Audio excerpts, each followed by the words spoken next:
Hello, my friend. The world of magic, filled with legends and ancient tales, is opening its gates once again.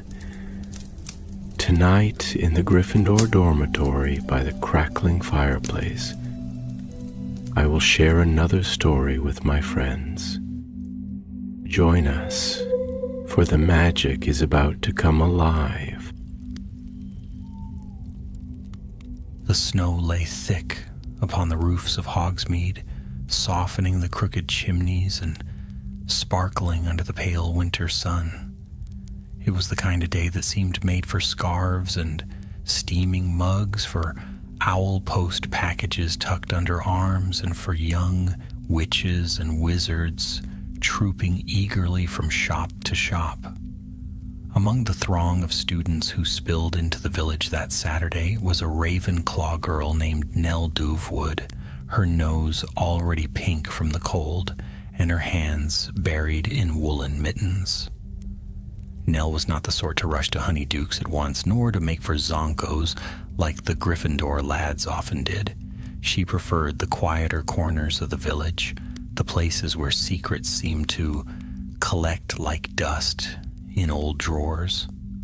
That morning, while Bran Hopkirk of Hufflepuff insisted they stop for butterbeer first, and Iona McNair of Gryffindor argued that a dash into the joke shop was non-negotiable, Nell's gaze caught on the tall, frost-bitten windows of Gladrag's wizard wear. The shop stood somewhat apart from the others, its door hung with a strip of silver tinsel that fluttered as though stirred by invisible hands. Inside, the mannequins in the window seemed to bow stiffly, their robes sparkling faintly with sequins that winked in the light. 5 minutes, Nell promised her friends. You two go on, and I'll meet you outside the 3 broomsticks. Bran groaned. Iona rolled her eyes, and together they trudged away through the snow. Nell pushed open the door and slipped inside.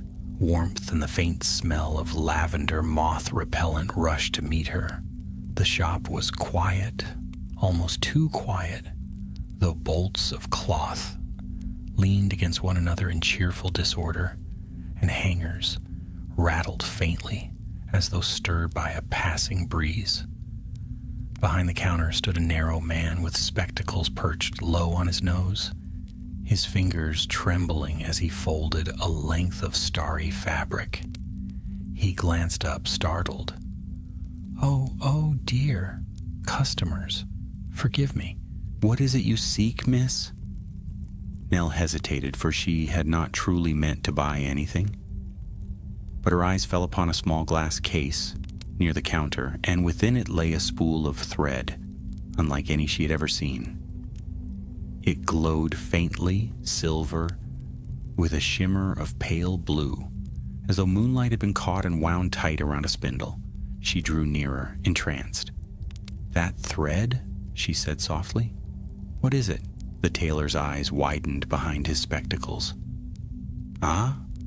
That? Nothing at all. His voice wavered as he hurried to close the case. A mere curiosity. Not for sale. I should not even have left it out. But Nell, who was as stubborn as she was curious, could not be turned aside so easily. It looks enchanted, she said, her Ravenclaw instincts buzzing with recognition. Protective charms, perhaps? Or something older? The man wrung his hands. It is old, yes. Too old. Best forgotten. Yet his eyes darted nervously to the windows, as though someone might be watching. Please, miss, take no notice. Choose a scarf, perhaps, or some gloves. But Nell's attention remained fixed. Perhaps it was the Ravenclaw hunger for hidden knowledge, or perhaps the thread itself stirred faintly, humming a soft note only she could hear. At last, as if unable to endure her gaze any longer, the tailor sighed and slid the case toward her. 1 galleon, he whispered, but if you do take it, promise me you'll return it. It must not be lost.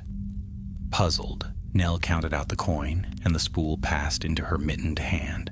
The instant she touched it, warmth spread through her palm, as though the thread acknowledged her. She tucked it carefully into her pocket. "Keep it safe," the tailor said hoarsely, "and remember your promise." Before Nell could ask more, the door banged open. A sudden gust of cold air swept through the shop, rattling the hangers and sending a scarf tumbling to the floor. When she looked up again, the tailor had vanished into the back room. Nell stepped outside, the spool heavy in her pocket, and found Bran and Iona waiting for her after all, stamping their boots against the cold. "Well?" Iona demanded. "Did you find anything worth keeping us from butterbeer?"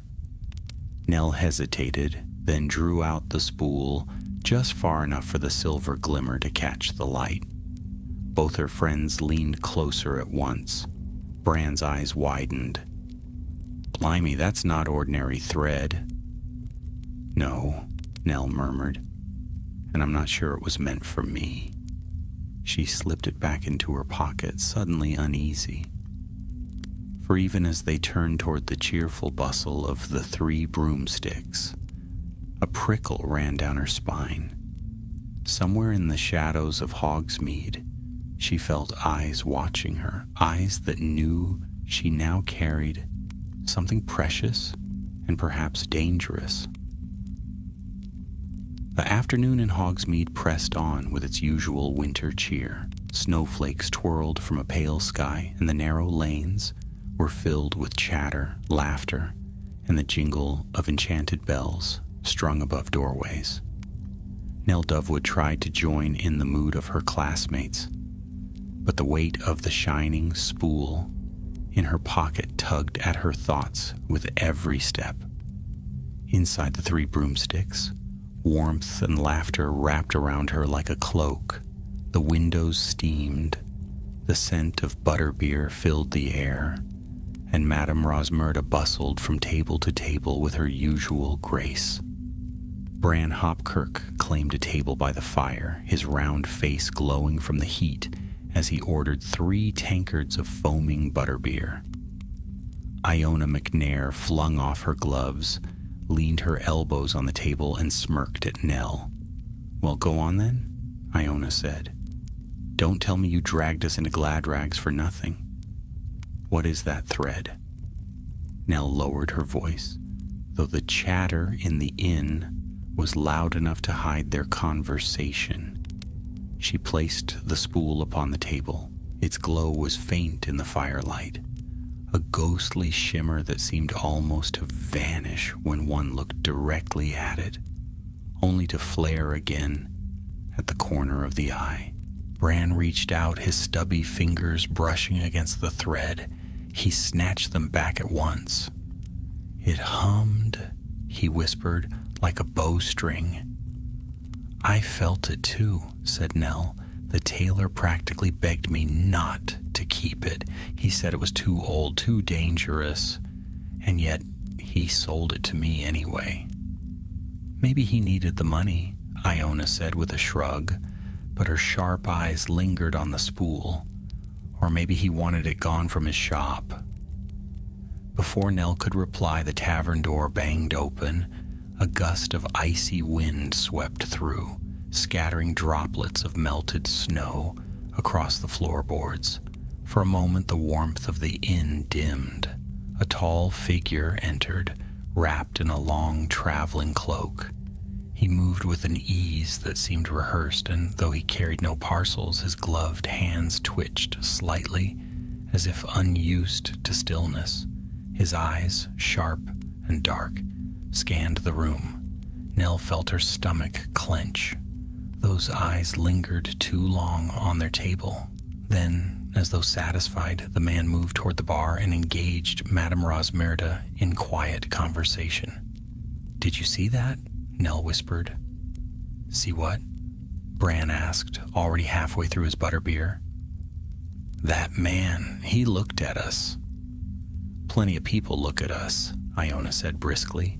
"We're 3 Hogwarts students, huddled over a glowing spool of thread." not exactly inconspicuous. Nell tucked the spool quickly back into her pocket. She forced herself to laugh and sip her butterbeer, though the sweet warmth did little to ease her unease. It was only when they left the 3 broomsticks, stepping back into the frosty air, that the true strangeness of the day began. The sign above Scrivenshaft's quill shop flickered as if lit by a failing charm. Doors that should have opened at a touch jammed stubbornly, forcing wizards to shove them with their shoulders. Even the enchanted post owls circling the roof of the Hogsmeade post office fluttered in confusion, their wings beating frantically, as though something disturbed the air around them. "Odd," Bran muttered as he watched an owl drop its package directly into a snowdrift. "More than odd," said Nell softly. "It feels like the whole village is unsettled." She did not say aloud that the disturbances had begun the very moment she carried the spool out of Gladrags. Yet the thought settled heavily upon her mind.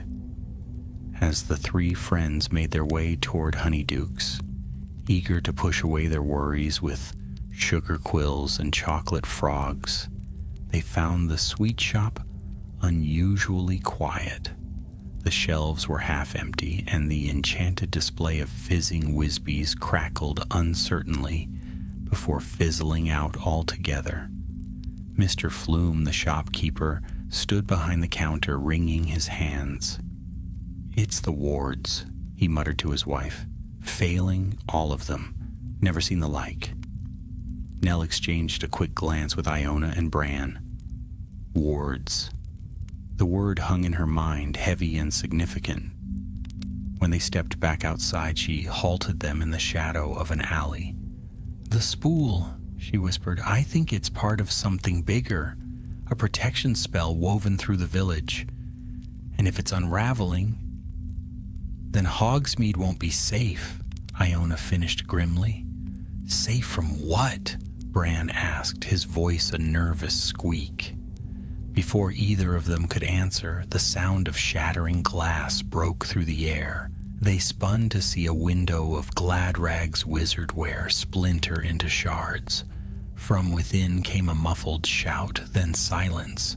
Nell's heart thudded painfully. Without another word, the 3 of them hurried back across the square. The tailor's shop stood dark, its door swinging open. Inside, bolts of cloth lay scattered across the floor. Shelves were overturned. The glass case where the spool had been displayed was shattered, though empty now. The tailor was gone.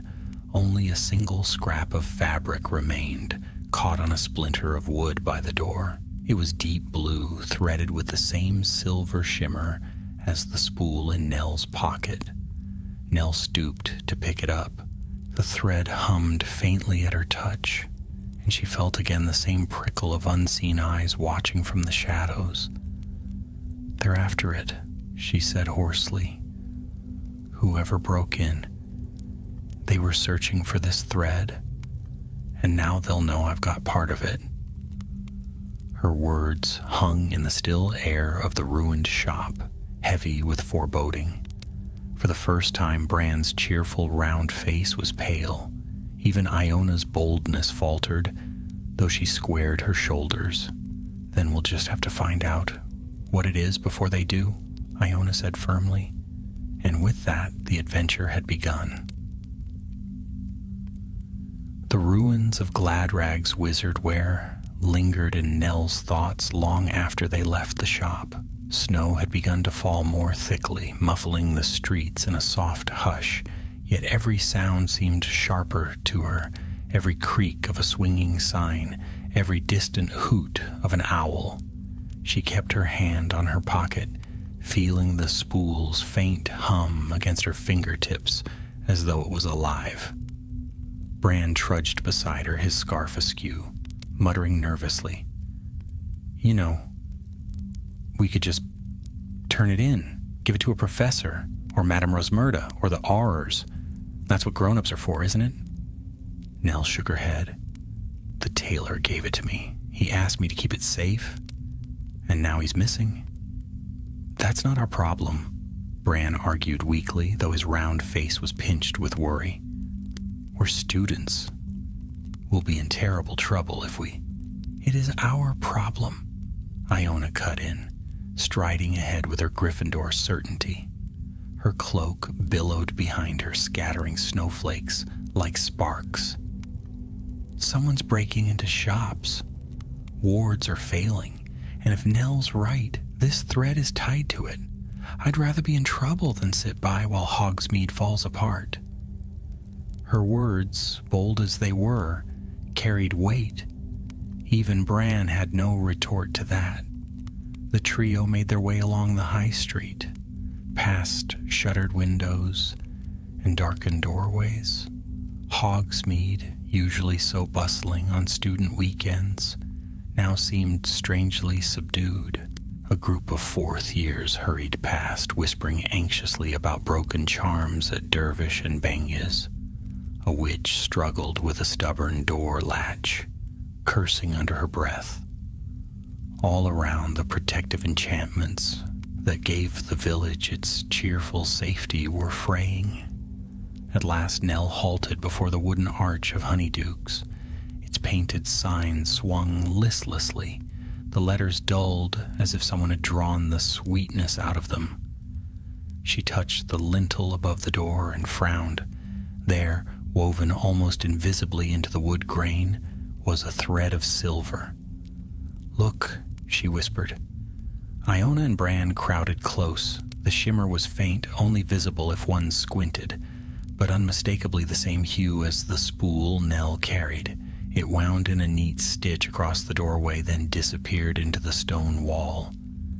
"It's sewn into the buildings," Nell breathed, "like a seam. The whole village is stitched together." "Stitched?" Bran repeated, baffled. "Yes, like fabric. The thread runs through the shops and homes, binding them with protective magic. That's why the wards are failing. Someone's been unpicking the stitches." Iona's eyes gleamed with excitement. "Then we can track it, follow the thread, and see where it leads?" Nell withdrew her wand, tapping the silver seam lightly. "Revelio." At once the stitch flared, glowing brighter, and like a lantern's light spreading through darkness, the silver strand revealed itself. It ran from Honeydukes to the post office, from there to Scriven Shafts, then further, crisscrossing above doorways and along eaves, like a secret embroidery holding the entire village together. Bran let out a low whistle. "Merlin's beard, it's everywhere." The sight was beautiful and eerie at once. Hogsmeade, cloaked in falling snow, now gleamed with a ghostly web of silver, each thread humming faintly like the strings of an unseen harp. Yet where the threads frayed or snapped, shadows gathered, doors rattled, and signs flickered. They followed the glowing stitch to Dervish and Bangya's. The shop's windows were dark, and the bell above the door hung twisted on its hook. As they approached, Nell felt the spool in her pocket tug slightly as though urging her forward. Inside, the shelves lay in disarray.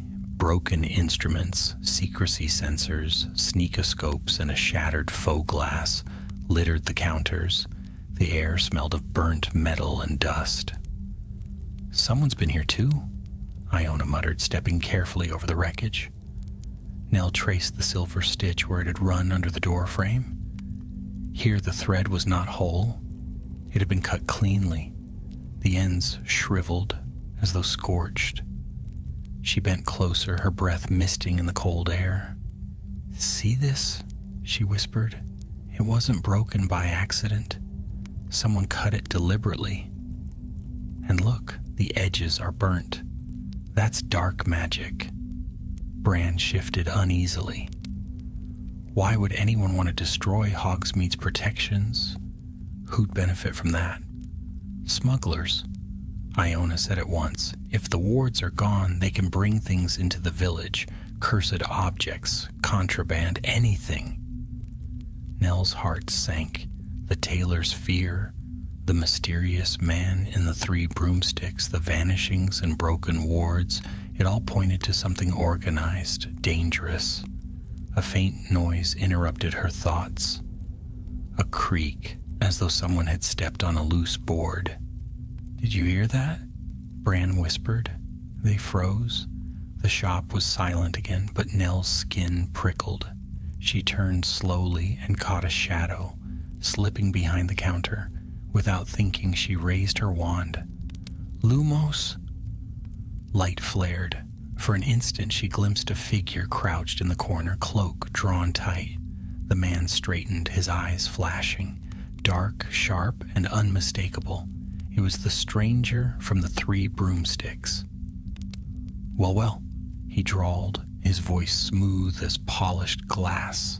Children playing with needles and thread. Dangerous pastime. "Who are you?"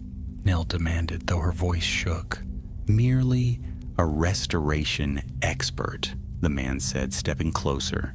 His cloak brushed the broken instruments as he moved. "Called to assist your nervous tailor with certain repairs." Iona's wand was already up, her stance fierce. "You're lying. You're the one unpicking the wards." The man's smile was thin. "Perhaps. But perhaps your tailor is not so innocent as you think. After all, who first handed you that spool? Who drew you into this mess?" Nell's heart wavered. The tailor had seemed frightened, but had he deceived her? She tightened her grip on her wand, torn. The man tilted his head. "You should leave this to grown wizards. Unless you wish to be caught in a net you don't understand." He flicked his cloak and the lights in the shop sputtered. The silver stitch above the door flared painfully bright, then snapped with a sound like a harp string breaking. By the time the glare faded, the man was gone. Bran whimpered softly. Iona swore under her breath. Nell stood frozen, the spool in her pocket now burning hot as though in protest. The game had shifted. This was no longer a mystery to unravel at leisure. Someone was tearing Hogsmeade apart, and they were watching her every step. The cold followed them out of Dervish and Bangs like a living thing. Snow had drifted into the broken doorway, crunching beneath their boots, as Nell, Bran, and Iona hurried back into the street. The silver stitches that laced Hogsmeade still gleamed, faintly under the spell Nell had cast, but now she noticed gaps, places where the thread had been severed. Its protective hum stilled. Each broken strand felt like a tooth knocked out of a familiar smile, leaving the whole face of the village changed and vulnerable. For a while, none of them spoke. The encounter with the cloaked man, smooth, calm, and utterly menacing, hung between them. It was Iona who finally broke the silence. "We can't just wander about hoping to bump into him again," she said firmly. "He knows more than we do, and he's dangerous. We need answers." "Answers from where?" Bran asked. His teeth chattered. Not just from the cold, Nell suspected. "I'd rather not be hexed by mysterious strangers again, if it's all the same." "The tailor?" Nell said. "He vanished from his shop. If he truly gave me the spool for safekeeping, then he must have known what it meant. He's the only one who can tell us the truth." "But he's gone," Bran reminded her.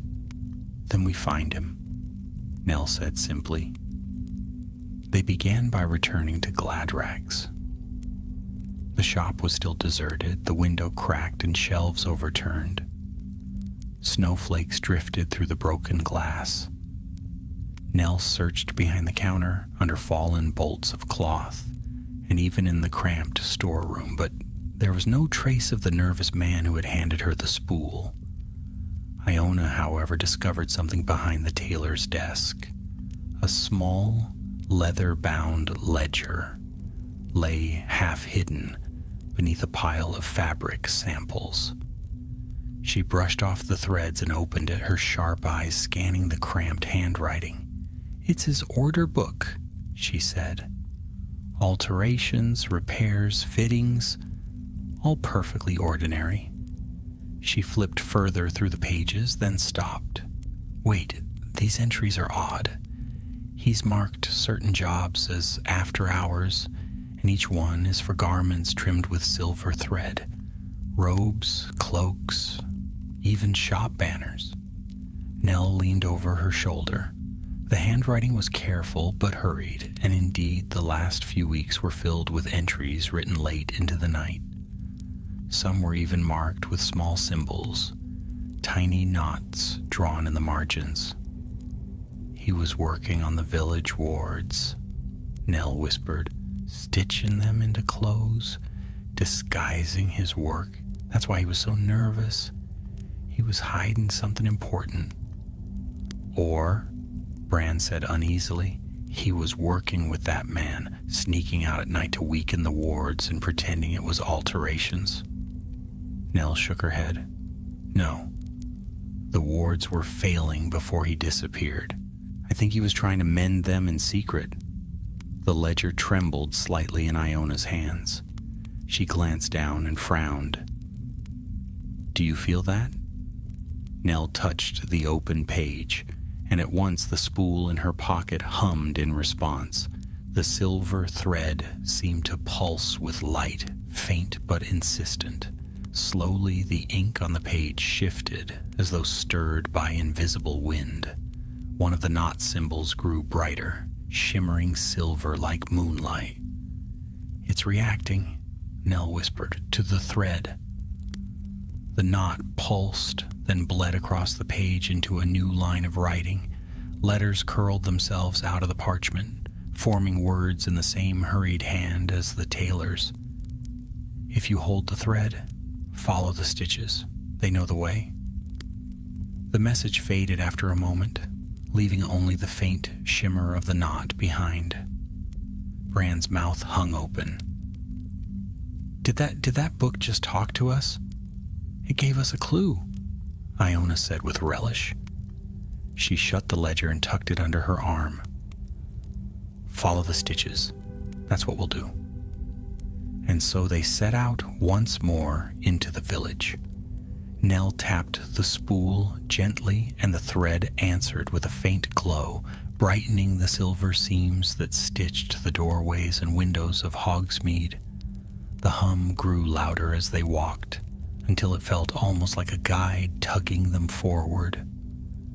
They followed the trail past tomes and scrolls, where the silver thread was frayed, and past the post office, where owls circled anxiously above the roof. Each shop front bore signs of the unraveling magic. Dimmed lamps stiffened doorways, enchantments flickering uncertainly. At last, the stitches led them down a narrow side street, away from the bustle of the main square. Few students wandered here, for the shops were quieter. Specialty stores with odd wares, and cottages tucked between them. The silver thread shone brighter now, stitched into lintels and eaves with elegant loops. "Here," Nell said softly. The thread gathered into a knot above the door of an old banner shop, long shuttered and half buried in snow. The sign swung creakily, its painted letters faded almost to nothing. Inside, the air was cold and stale, filled with the smell of dust and dye. Bolts of cloth stood in forgotten heaps, and faded banners drooped from the walls. Yet across every scrap of fabric ran the same silver stitching, glowing faintly in the dim light. "It's everywhere," Bran whispered. They moved carefully through the shop, their footsteps stirring motes of dust. At the back of the room, beneath a collapsed shelf, Nell found something extraordinary, a banner torn nearly in half, its edges unraveled. The silver thread hung loose, writhing faintly like a living thing. She bent down and touched it, At once the thread coiled around her finger, warm and insistent. A whisper filled her ears, not words exactly, but a feeling. A plea. "Mend me." Nell drew her wand. With a trembling voice, she spoke a simple mending charm. "Reparo." The fabric knit together slowly, and the silver thread wound itself back into the seam with a faint sigh. The banner brightened, its faded color sharpening until the crest of Hogsmeade gleamed once more. The thread pulsed warmly in her hand. It was not only alive, it could listen, and perhaps it could choose. Iona crouched beside her, eyes shining. "It responded to you." Nell nodded. "It wants to be mended. It wants promises kept." She remembered the tailor's desperate words. "Keep it safe. Remember your promise." But before she could say more, a sharp sound split the silence. A click, unmistakable, like a lock snapping shut. They whirled around. The door of the shop had swung closed, the silver stitches across its frame glowing a deep, angry red. They were trapped. The silver glow deepened across the doorway, threads tightening like a seam being pulled shut. Nell rushed to the door and tried the handle, but it refused to budge. The entire frame shivered under her hand, as though the enchantment itself resisted her touch. "It sealed us in," Iona said grimly, wand raised. She flicked it toward the door. "Alohomora." The charm sparked harmlessly against the glowing stitches. The seam remained unbroken, the lock unmoved. Bran let out a strangled noise. "Don't tell me we're stuck here. What if this is a trap? What if that man lured us?" Nell pressed her palm against the thread running across the door. It pulsed, not cold or cruel, but questioning. The same feeling she'd sensed when repairing the banner stirred again. It was listening. "I don't think it wants to hurt us," she said softly. "It's testing us." "Testing us how?" Iona demanded. Nell's thoughts flew back to the tailor's shop, to the words he had begged of her. "Promise me you'll return it." The spool had warmed in her hand at that moment, and when she promised to mend the torn banner, the thread itself had guided her. "It responds to promises," Nell murmured. "That's its magic. It binds protection through oaths, through intent." She drew the spool from her pocket and held it aloft. The silver shimmer filled the room brighter than before. The thread in the door flared in answer, waiting. Swallowing her fear, Nell spoke aloud. "I promised the tailor I would keep this safe. I will not break that vow. Let us pass, and I swear I will protect Hogsmeade as long as I carry this thread." For a moment, silence pressed upon them, heavy and expectant. Then the stitches along the doorway loosened with a soft sigh. The glow faded from red to silver, and the handle clicked free beneath Nell's hand. The door swung open. Bran sagged with relief. "You did it! You actually did it!" Nell tucked the spool back into her pocket. "It wasn't me. It was the promise." They stepped back into the snow-dusted alley, the cold air rushing against their faces. Behind them, the banner shop settled into silence once more, as though nothing had happened. But Nell knew better. The thread had tested her, weighed her honesty, and for now, it trusted her. The three of them made their way quickly back toward the heart of the village, but it was clear that Hogsmeade was continuing to unravel. Windows flickered with unstable charms, owls scattered in confusion, and the protective hum of the wards seemed weaker than ever. As they passed the post office, Bran caught Nell's arm. "Look." Above the door frame, the silver seam hung loose, frayed badly, one end dangling as though tugged, and the other end, Nell's breath caught. The other end trailed across the snow, stretched taut, leading away into the distance like a trail of breadcrumbs. "It's being pulled," she whispered. "Stolen." Iona's eyes narrowed. "Then let's see where it goes." The three of them followed the shining thread as it snaked between buildings and across the cobbled street. It tugged them steadily downhill, away from the bustling shops and toward the quieter edges of the village. Few people lingered here, and those who did hurried indoors, casting anxious glances at the flickering lamps. The thread led them to a low building with soot-blackened walls, the old cooper's workshop, long abandoned. Its windows were dark, its roof sagged beneath years of snow, and yet from within came the faint glow of silver. Nell hesitated. "If he's inside, then we catch him in the act," Iona finished, her wand steady. Bran looked less certain, but he followed all the same.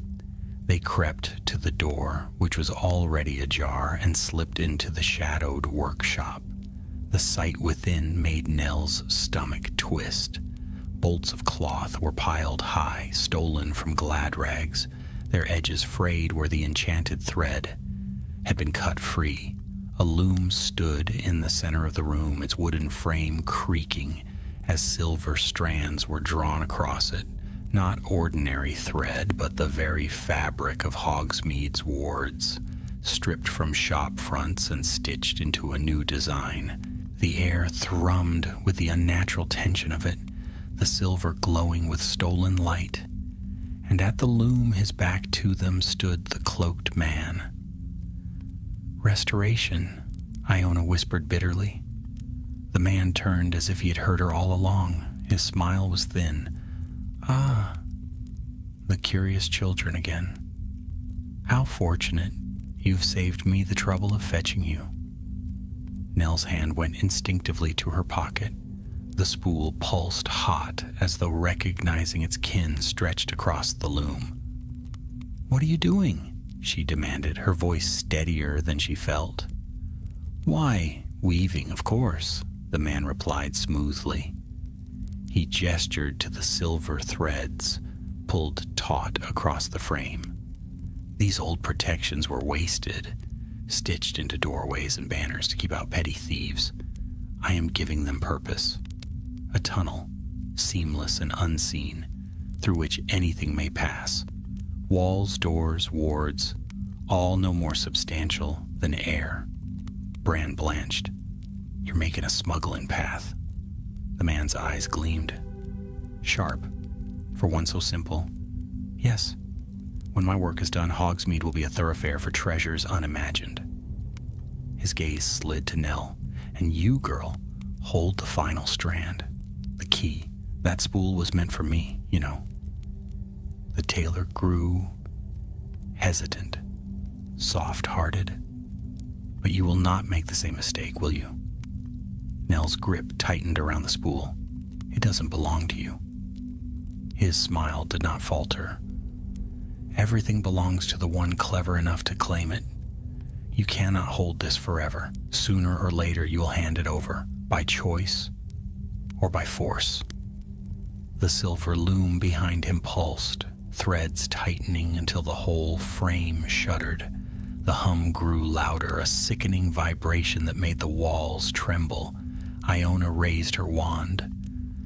"Not if we stop you first." The man's cloak swirled as he drew his own wand, his expression suddenly sharp and cruel.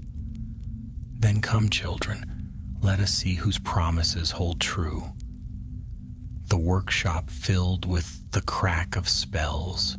Bolts of cloth exploded, threads snapped like whips, and silver light ricocheted across the walls. Nell ducked behind the loom, clutching the spool, her heart hammering. She knew, with a certainty that chilled her to the bone, that this was only the beginning. The workshop erupted in chaos. Light blazed from the stranger's wand, a streak of green fire tearing through the air where Nell had been a moment before. She ducked behind the loom, clutching the spool to her chest. The silver threads strung across the frame quivered violently at the impact, vibrating like harp strings struck too hard. Iona's voice rang out, fierce and steady. "Stupefy!" A jet of red light shot across the room, forcing the man to duck. He retaliated instantly, his curse smashing into a stack of cloth bolts, which burst apart and showered Bran with scraps. Bran yelped, scrambled upright, and fired a hasty spell. Expelliarmus! It missed its mark, crashing into the far wall with a crack that sent splinters flying. The man only laughed, a low, confident sound that filled the air. Children's tricks? Do you truly think you can match me? Nell peered around the loom. The silver threads stretched across it were alive, thrumming, resisting the man's control. They tugged faintly toward her, straining like leashed animals. The spool in her pocket pulsed hotter, answering them. It wanted to connect. She drew her wand with shaking fingers. "Hold him off," she cried to her friends. Iona flung another curse, sparks flying from her wand, while Bran tried to shield them with a clumsy protego. The man advanced nevertheless, his own spells cutting through the air with frightening precision. Shelves toppled, glass shattered. The workshop seemed ready to collapse under the strain of magic. Nell pressed the tip of her wand to the spool. The silver shimmer coiled up her arm like smoke. She reached out and touched one of the taut threads stretched across the loom. At once, the world shifted. Her mind filled with the hum of the enchanted thread. She saw, not with her eyes, but with some deeper sense, the network of stitches running through the village, the doorways, the lintels, the banners, the broken seams and severed ends. All of it was alive, all of it waiting. And here, in this room, the strands twisted unnaturally, forced into the loom's shape. They trembled with anger, with pain. "I promised to protect you," she thought fiercely. "Help me keep that vow." The thread responded. Silver light flared along the loom, blinding in its brilliance. The man staggered back, his confident smile faltering at last. "What have you done?" he hissed. Nell's voice shook, but she stood tall. "I kept my promise." The threads surged from the loom, unraveling from his weaving with a shriek like tearing metal. They coiled around Nell's wand, wrapping her arm in glowing strands. She gasped at the force of it, but the warmth steadied her. It wasn't binding her, it was lending her strength. Iona seized the opening. Petrificus totalis. The spell shot true, striking the man square in the chest. He stiffened, falling back against a pile of cloth. But before he could collapse, the silver threads lashed out, snapping taut to form a barrier that caught the curse and snapped it aside. He laughed again, though more raggedly now. "Foolish girl, you cannot control what you don't understand." Nell gritted her teeth. "Then I'll learn." She thrust her wand forward. The silver threads obeyed, whipping across the room like ropes. They wrapped around the man's arm, his cloak, his legs. He slashed his wand desperately, cutting through some, but for every strand he severed, two more wound tighter. Bran stared in awe. She's actually fighting him with the wards." The workshop groaned as the battle raged. The stolen strands unraveled from the loom in waves, whipping through the air. Dust and scraps of fabric swirled in a storm. Nell's magic flowed into the threads, and the threads answered, glowing brighter with every heartbeat. But the man was strong. With a furious cry, he drove his wand into the floor. A shockwave burst outward, flinging Bran against the wall and knocking Iona's wand from her hand. Nell staggered, clutching the spool desperately. The silver strands around her wavered. The man rose to his feet, his cloak torn, eyes blazing. "You think oaths make you strong? Promises are chains, girl, and chains are meant to be broken." He raised his wand again. The loom shuddered, violently splintering. From its frame burst a surge of silver light, twisted into darkness. Threads blackened by his corruption, they writhed like serpents, snapping toward Nell and her friends. Nell thrust her wand forward with all her strength. Finite! Her spell met the corrupted strands head-on. For a moment, silver and shadow clashed, the air roaring with the force. Nell felt her knees buckle. The spool burned against her palm, almost unbearable. And then the memory of the banner came to her, the whisper she had felt when mending it. Not just magic, not just power, promises.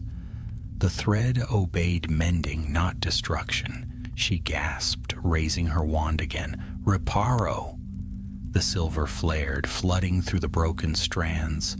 The blackness shriveled, burned away. The threads knitted back into their true form, humming with renewed strength. The wave of magic swept across the room, collapsing the corrupted weaving. The man staggered back, his face twisted in fury. No! The threads struck him like a net, coiling around his limbs, his chest, his throat. He fought, slashing wildly with his wand, but every cut healed itself at once. The silver bound him tighter, glowing with the light of countless promises kept over centuries. At last, with a final pulse, the net dragged him to the floor. His wand clattered from his grasp. He struggled, but the threads held him fast.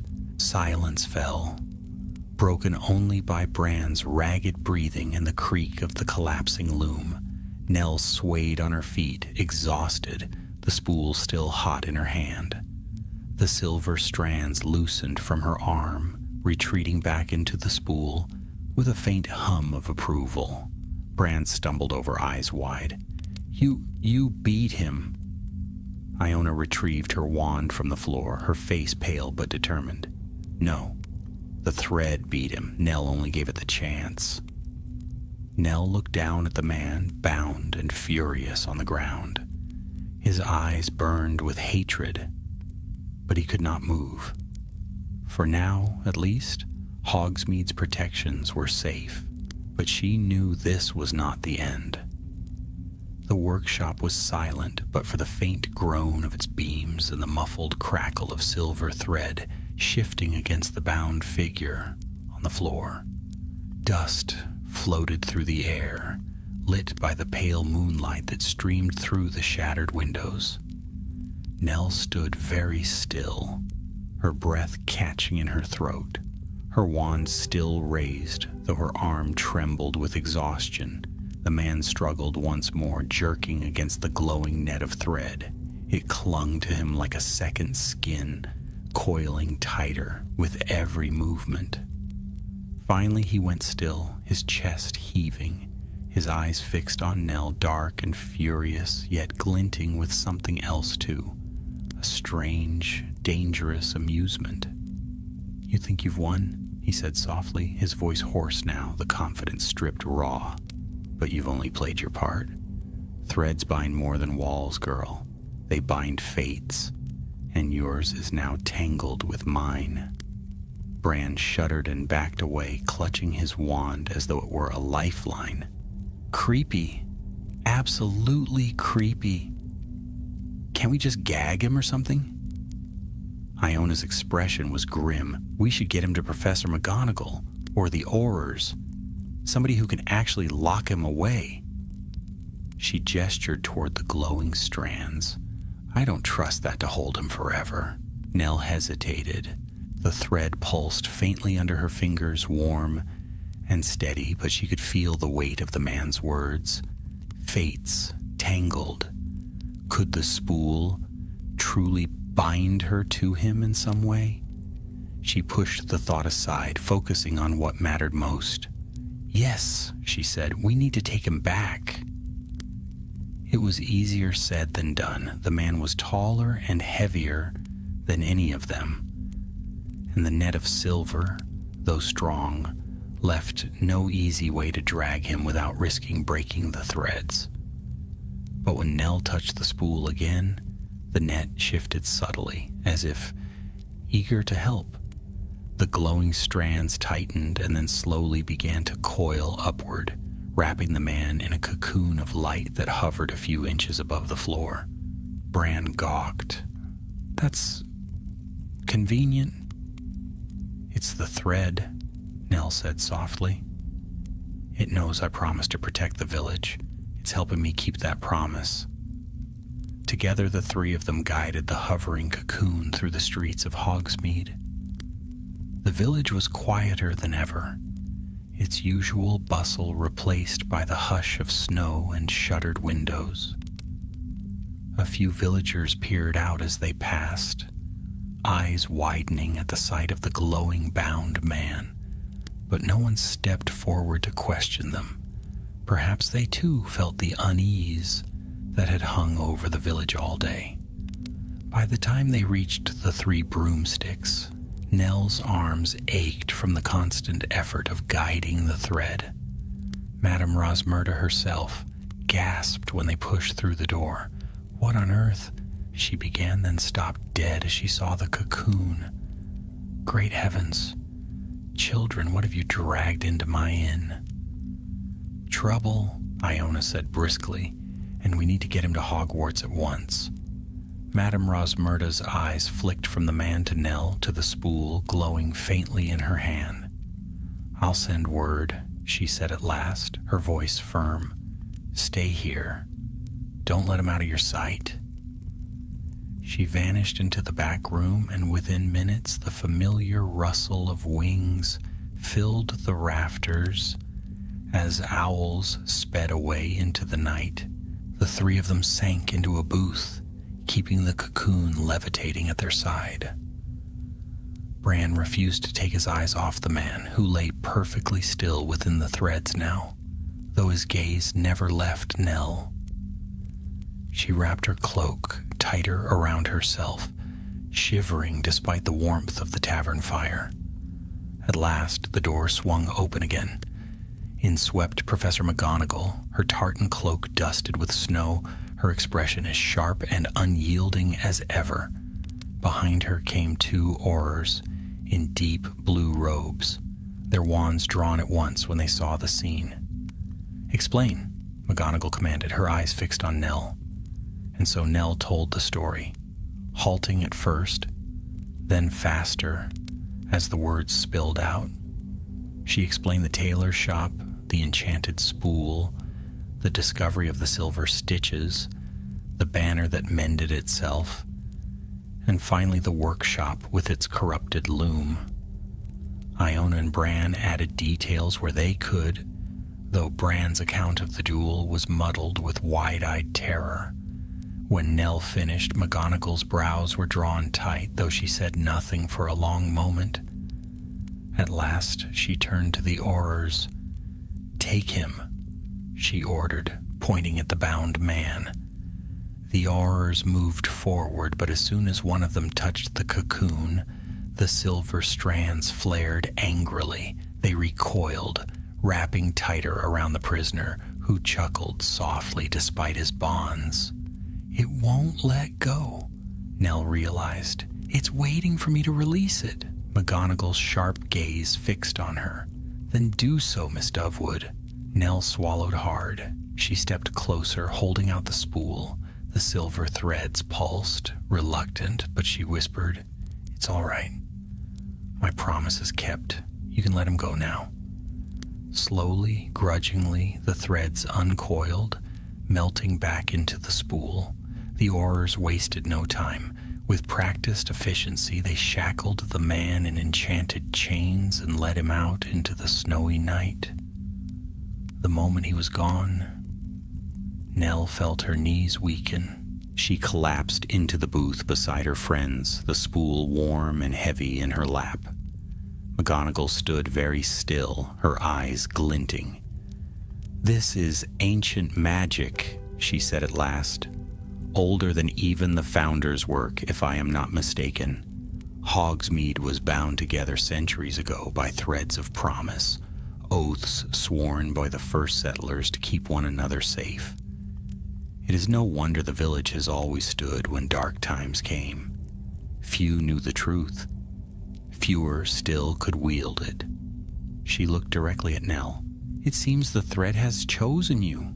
Nell's throat tightened. "But I didn't choose it. The tailor gave it to me."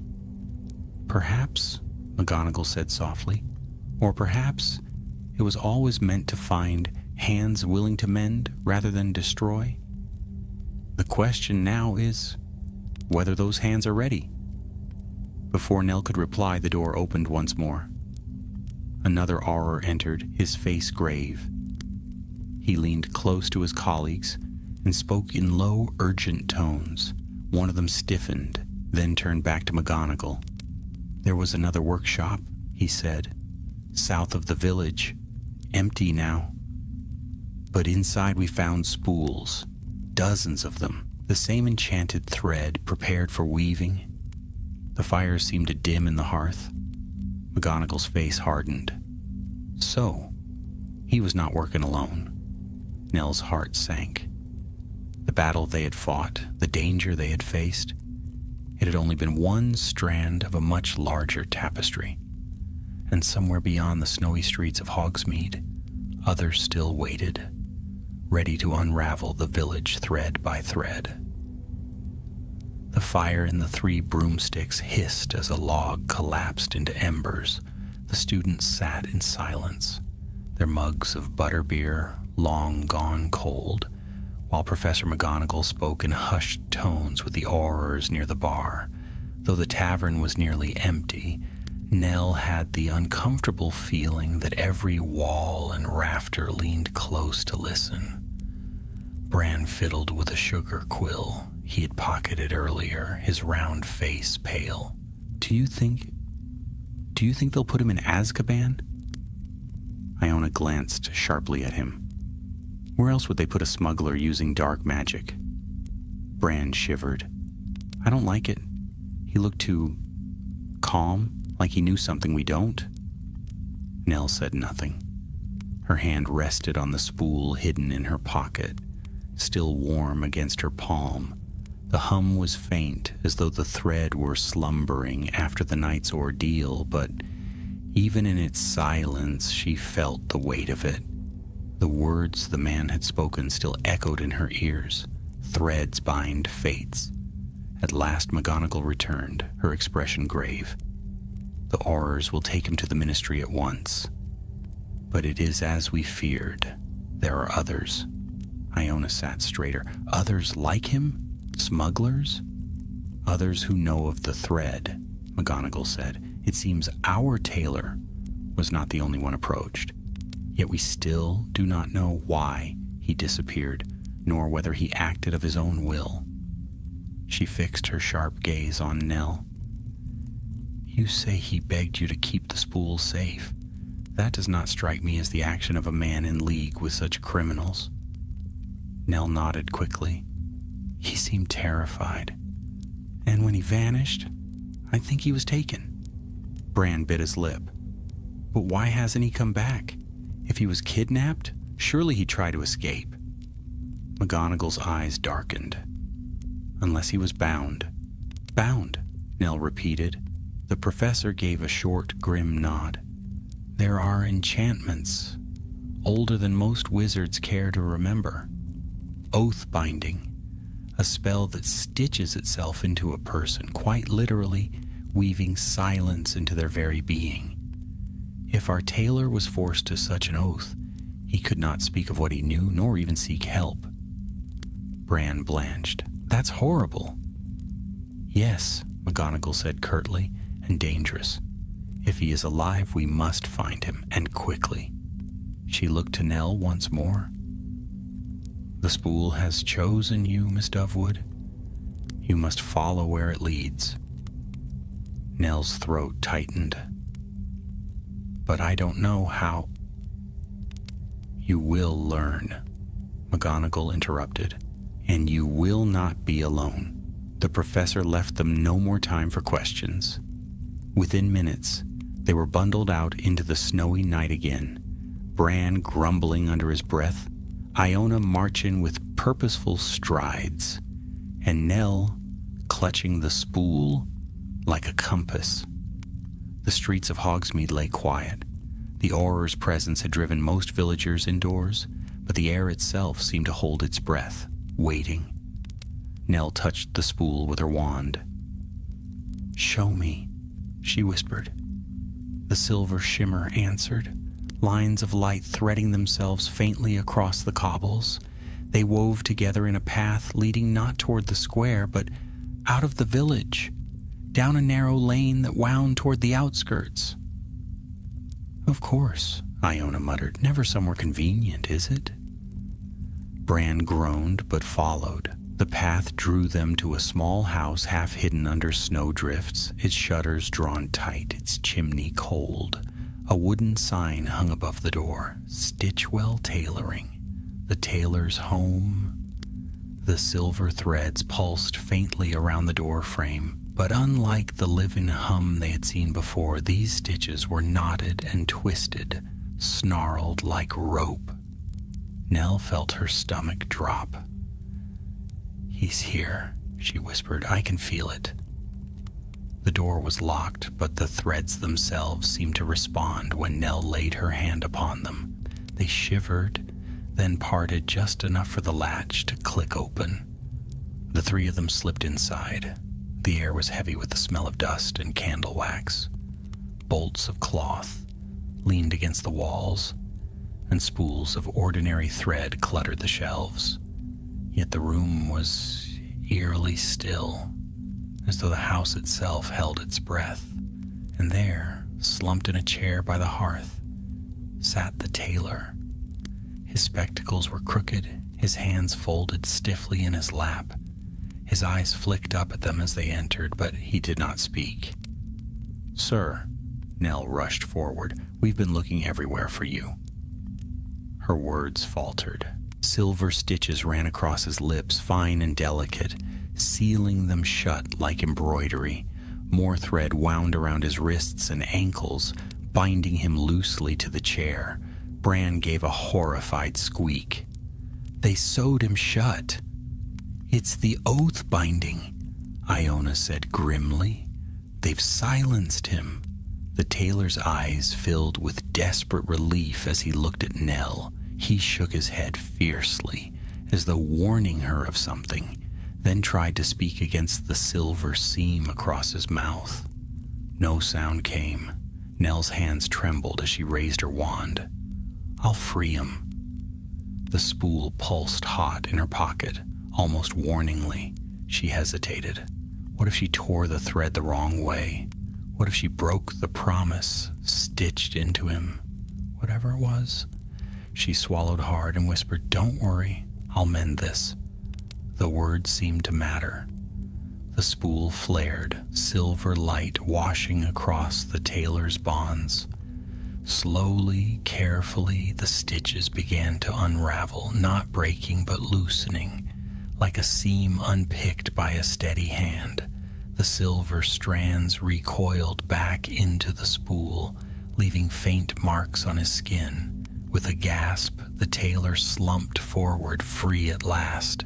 His lips trembled, but no stitches remained. He raised his head and spoke in a hoarse whisper. They made me swear," he croaked. "An oath sewn into me. I could not speak. I could not move against them. You..." His eyes filled with gratitude and fear all at once. "You broke it." Bran hovered anxiously. "Are you all right? Do you need water? Or a biscuit?" The tailor ignored him, turning urgently to Nell. "The thread is older than you know. They want to twist it into something it was never meant to be. You've stopped one, but there are others. They will not rest." Nell's heart pounded. "How many?" The tailor's face paled. Three 3 others, each with a spool. If they are joined together in corruption, the wards of Hogsmeade will fall entirely, and not even Hogwarts will be safe. The room seemed to darken at his words. Snow rattled against the shutters, and the spool in Nell's pocket hummed with unease, as though it too had heard the warning. Iona lifted her chin. Then we'll stop them. All of them. The tailor stared at her as though she were mad. Children cannot fight this. Iona's eyes flashed. We just did. But Nell felt the weight of his fear settle in her chest. The smuggler they had faced was only the beginning. 3 more spools, 3 more enemies, and if they failed, Hogsmeade itself could unravel into ruin.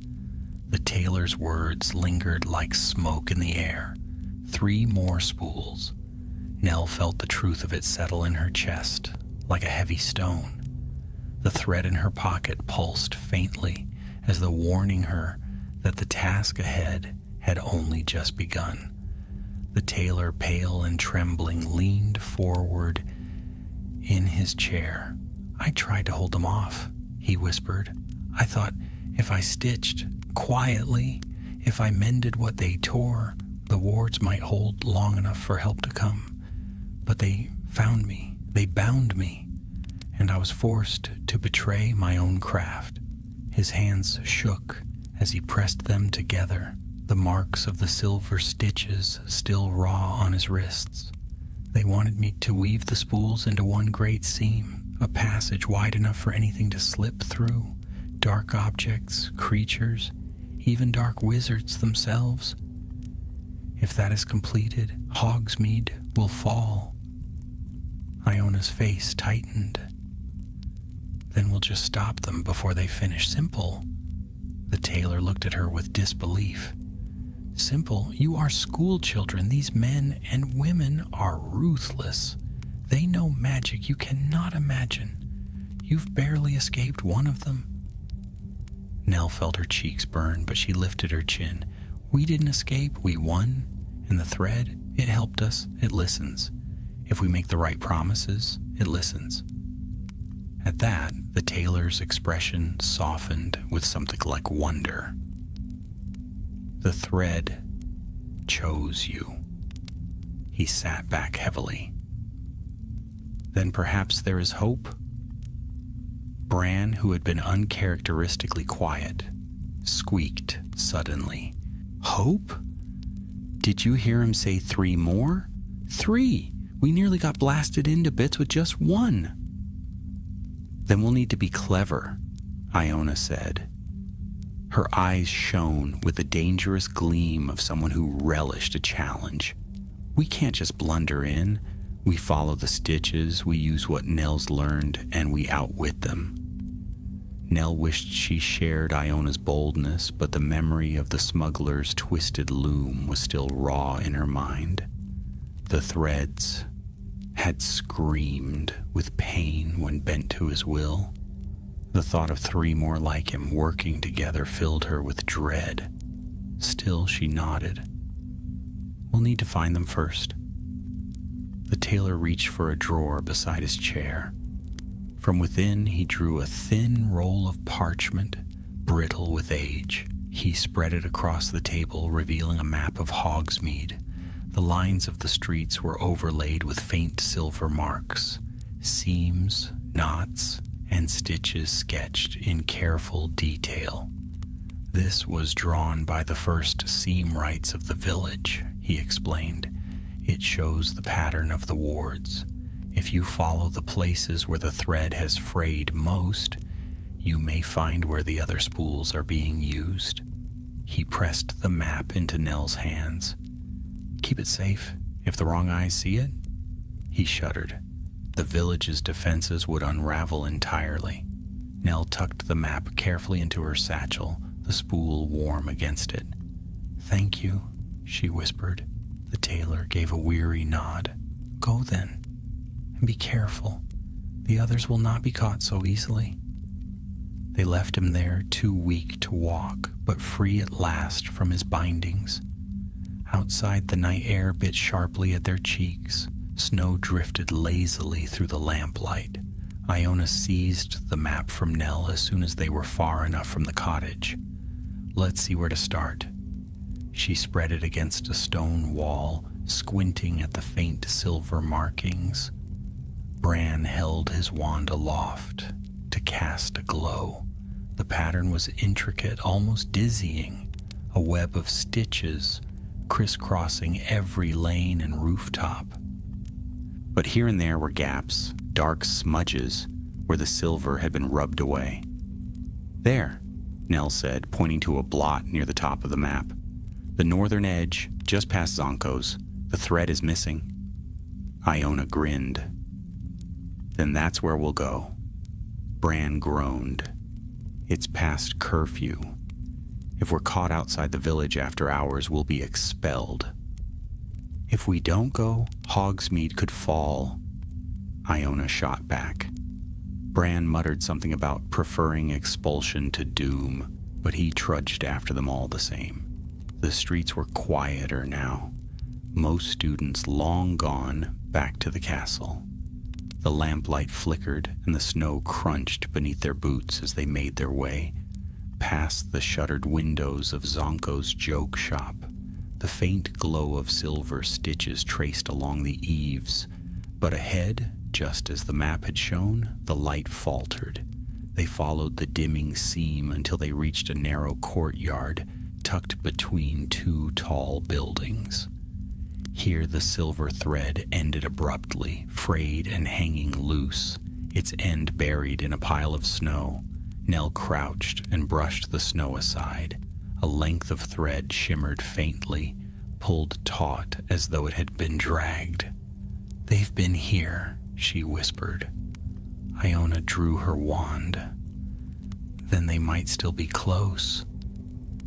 The three of them crept forward, following the faint trail.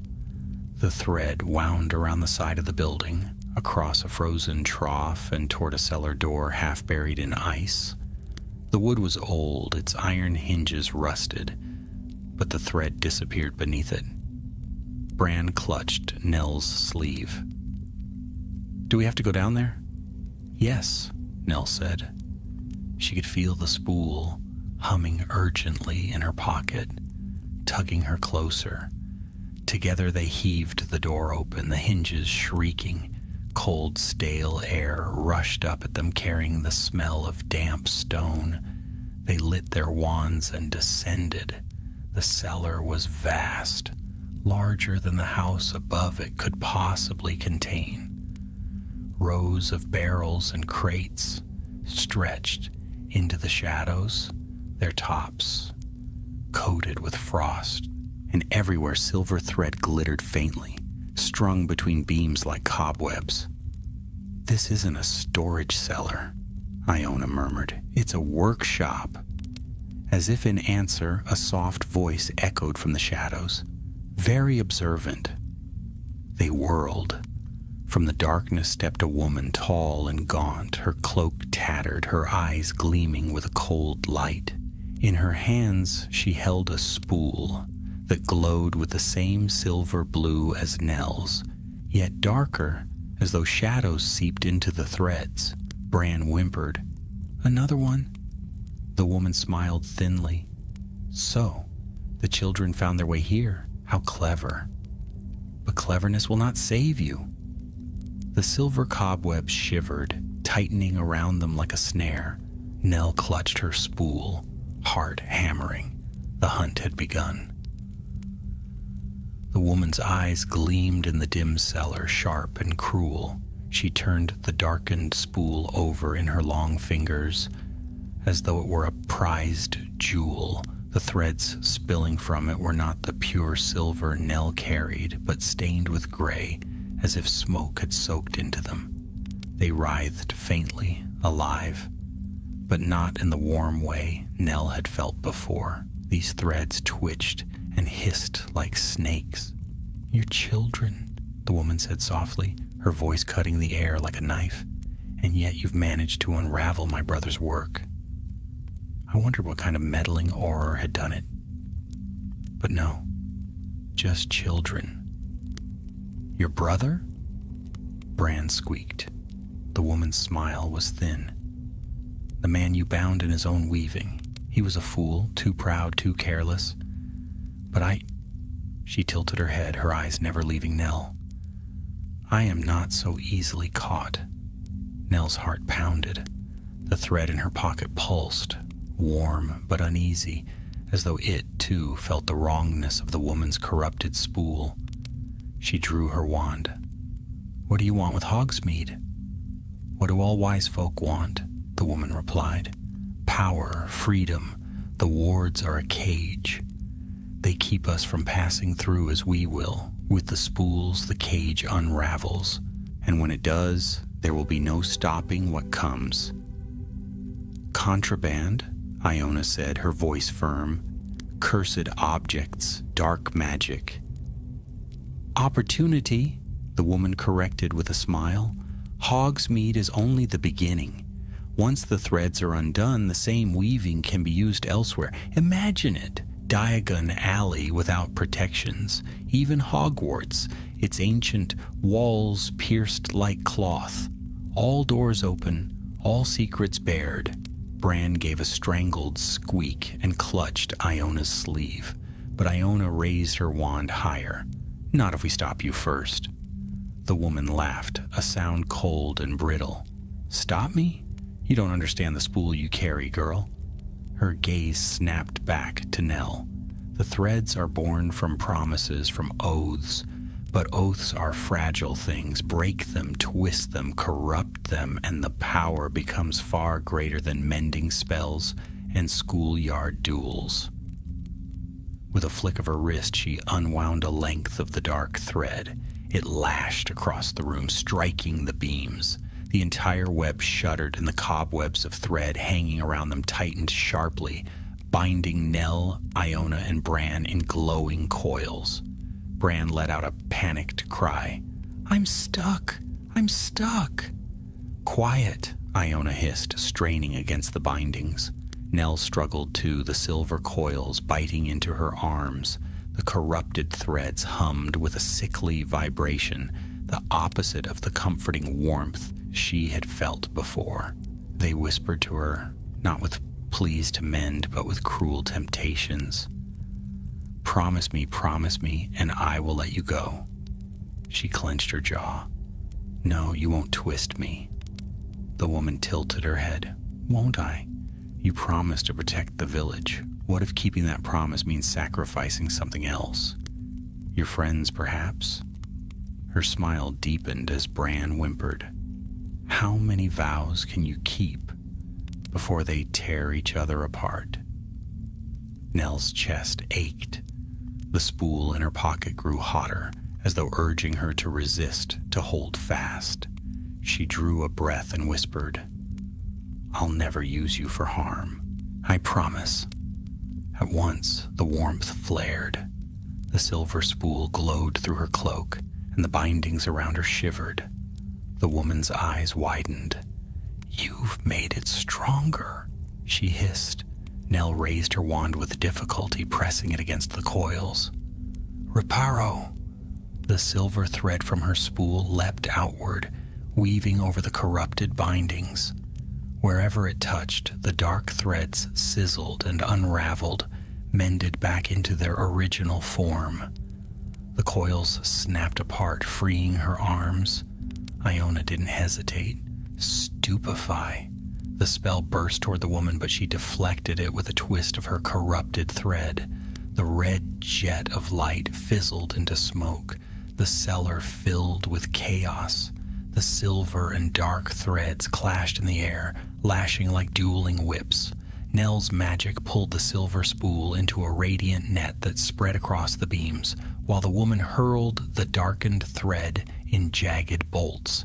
Barrels shattered, crates split, dust filled the air. Bran! Iona shouted. Do something! Bran squealed and lifted his wand. Expelliarmus! The spell shot wide, narrowly missing Nell. It struck a barrel, which burst to reveal a flood of fizzing whizbees that buzzed furiously around the room. Bran yelped and ducked. Iona groaned. Useless! Nell barely heard them. Her focus was on the threads, the way they tugged and pulled, alive with the promises woven into them. The woman's spool reeked of broken vows, of twisted oaths that bound through lies.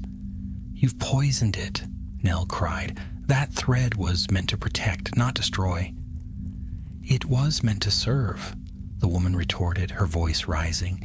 "And I will bend it to my will, as I bent the tailor, as I will bend you." The corrupted threads surged toward Nell, wrapping around her wand. She gasped as they tightened, hissing in her ear, promise me, and you'll never fail again." Her knees buckled. For a terrible moment, she nearly believed them. If she promised, maybe the woman would let her go. Maybe the village would be safe. But then she saw Bran's terrified face, Iona's fierce defiance, the memory of the tailor bound in silence. "No," Nell whispered. "I keep promises. I don't break them." The spool in her hand blazed with silver light. The corrupted threads recoiled, shrieking. Nell thrust her wand forward. "Finite vincula." The silver surged outward, slicing through the dark web. The woman screamed as her bindings unraveled, her spool shuddering violently in her hands. For a moment, it seemed as though the darkness might consume her, wrapping her in the very corruption she had spread. But with a desperate cry, she wrenched herself free and vanished in a whirl of smoke.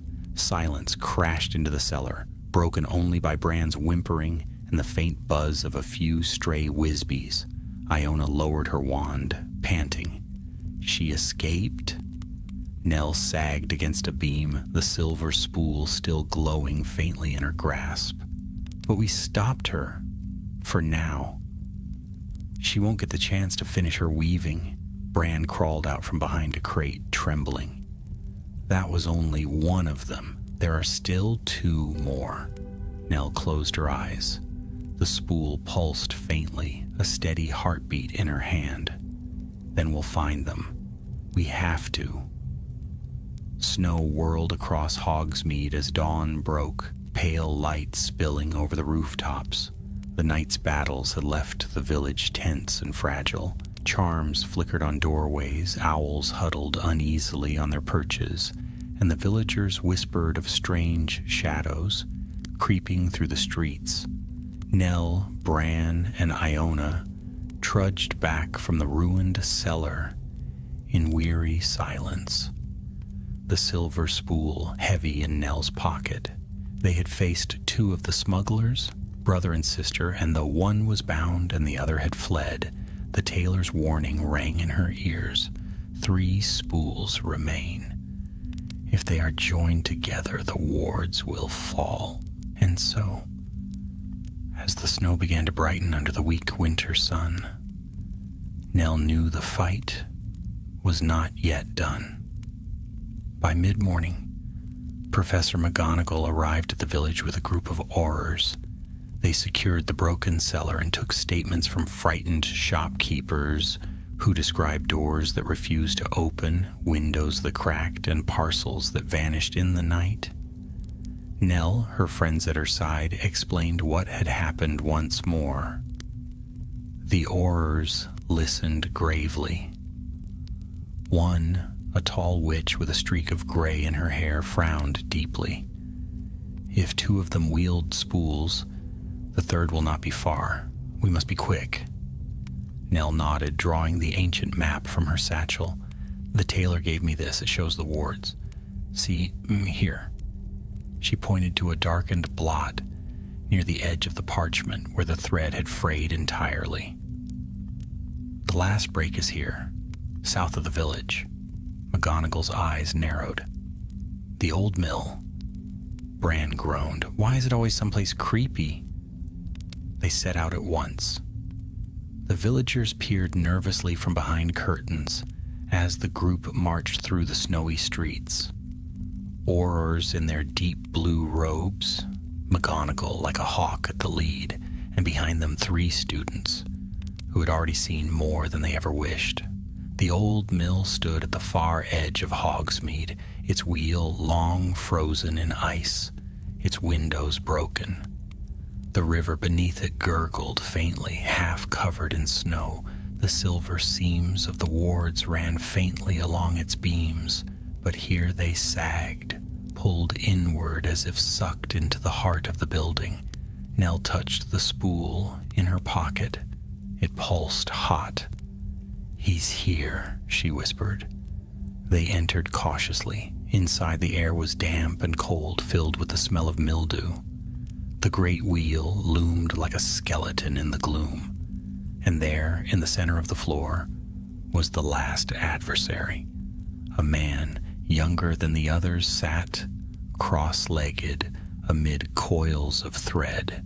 His spool glimmered darkly, and around him the strands formed a vast pattern stretched across the floor, like a web. At first glance, it seemed beautiful.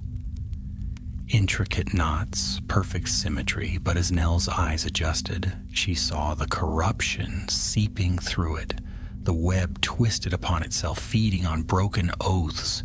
Each knot reeked of betrayal. The man raised his head. His eyes were calm, almost kind, but his voice was chillingly certain. "You should not have come." McGonagall's wand snapped upward. "Release the wards at once." He shook his head slowly. "The wards are not being destroyed. They are being remade. Do you not see? Promises are fragile. Families break them. Friends betray them. Leaders abandon them. Yet the thread endures. I am reforging it, not into a shield, but into a truth that no one can break a promise without paying the price." Nell's blood ran cold. The pattern on the floor pulsed, and she heard faint echoes, whispers of villagers who had lied, cheated, broken vows. Each knot in the web tightened with their names, feeding strength into the corrupted spool. "You're twisting it," Nell said fiercely. "The wards protect because people choose to keep their promises, not because they're forced to." The man's eyes flickered to her. "And yet, girl, how many promises are truly kept? You will learn the comfort of chains soon enough." He raised his hands. The web on the floor rippled, and suddenly the Aurors cried out, bound by invisible cords. McGonagall fought against them, her face grim, but the threads wrapped tighter, pulling all of them to their knees. Only Nell, Bran, and Iona stood free. The man smiled faintly. "Ah, so it falls to you again." His gaze dropped to Nell's pocket. "The last spool. Give it to me and the weaving will be complete." "No," Nell whispered. "I promise to keep it safe, and I will." The man's calm expression faltered. "Then you will break beneath the truth." The corrupted web surged upward, a storm of blackened threads whipping through the air. Bran screamed and ducked. Iona raised her wand. "Protego!" The shield charm flared, but the corrupted strands tore through it like paper. Nell clutched the silver spool, her wand trembling. The warm hum filled her chest, but for the first time it seemed frightened, uncertain. She closed her eyes. "Help me, please." "I promised to protect Hogsmeade. Show me how." The warmth steadied, her mind filled with the memory of every vow she had spoken. Small promises, but kept. To return Bran's lost quill, to meet Iona in the library, to help a first year with homework. Each one glowed within her like a star. Promises kept, not broken. That was the strength. She lifted her wand, silver light flaring. The spool in her hand unraveled in a single shining thread, which leapt forward and struck the corrupted web. The clash was blinding. Silver and black surged against each other, threads snapping, sparks flying. The air roared with magic. The man cried out, pouring power into his spool, his web tightening with every broken vow it held. but Nell's silver strand burned brighter, fueled by every promise she had ever kept.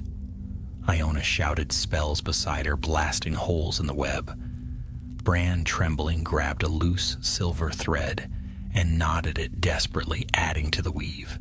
The spool sang in Nell's hands, alive with their shared intent. "Reparo," Nell cried. The silver thread surged outward. It darted across the floor, weaving through the corrupted knots, unpicking them, mending them into pure light.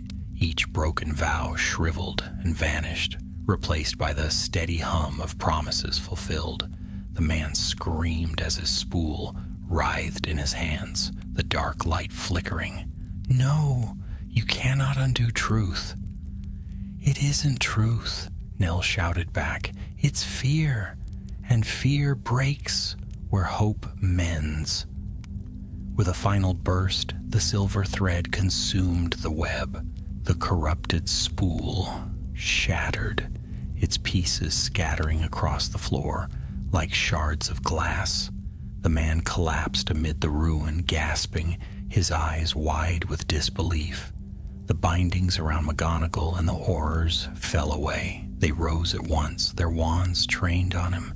Nell staggered, clutching her spool, which now glowed softly, peacefully. The cellar seemed brighter, the silver seams in the beams above humming once more with protective strength. It was over. By afternoon, the villagers gathered in the square. McGonagall spoke to them with her usual sharp authority, assuring them that the smugglers were captured and their weaving undone. The Aurors promised that the Ministry would guard the remaining spools, though Nell noticed they gave her spool wary glances as though it were too powerful for a student's hands. When the crowd dispersed, McGonagall approached Nell, Iona, and Bran.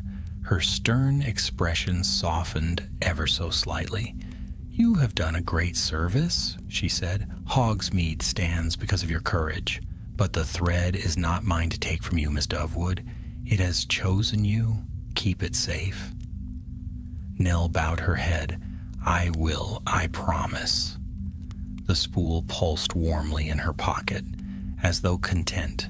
That night the three of them returned to Hogwarts, exhausted but triumphant. The castle's warm lights welcomed them through the snow. Bran yawned so widely he nearly tripped on the stairs. Iona smirked but caught his arm before he could fall. As they crossed the common room, Nell paused by the window. Beyond the glass, Hogsmeade lay quiet under the stars, its rooftops gleaming with silver frost. For the first time all day, the threads running through the village glowed steady and whole, no longer fraying, no longer corrupted. She touched the spool in her pocket. Its hum was faint, like a heartbeat at rest. The village was safe, for now. And Nell knew that, as long as she kept her promise, the enchanted thread would be there, weaving protection through every stitch of Hogsmeade's ancient heart. Character count: 7,510.